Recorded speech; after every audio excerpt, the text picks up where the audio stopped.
अस्सलामुअलैकुम नाज़रीन, आप देख रहे हैं अल शरीफ फाउंडेशन न्यूज़।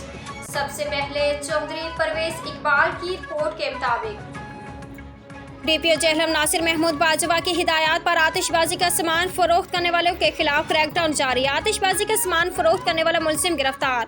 मुलजिम से शरनाइयाँ, फुलझड़ियाँ, अनार, गोले और पटाखे बरामद। मुकदमा दर्ज। SHO लिल्ला और टीम ने आतिशबाजी का सामान फरोख्त करने वाले मुलजिम कामरान को गिरफ्तार कर लिया। मुलजिम से 44 शरनाइयाँ, 32 फुलझड़ियाँ, 10 अनार, 36 गोले, 540 सुर्खी पटाखा, 24 लड़ी पटाखा, 240 VIP बम, 336 जहाज पटाखा, 432 बांस पटाखा, 228 छोटे अनार, 420 माचिस पटाखा, 480 अनार पटाखा और 36 छोटे पटाखे बरामद। मुलजिम के खिलाफ मुकदमा दर्ज। जुराइम पेशा नासिर के खिलाफ कार्रवाइयाँ जारी रहेंगी। DPO जेहलम नासिर महमूद बाजवा। मज़ीद अपडेट के लिए देखते रहिए अल शरीफ फाउंडेशन न्यूज़।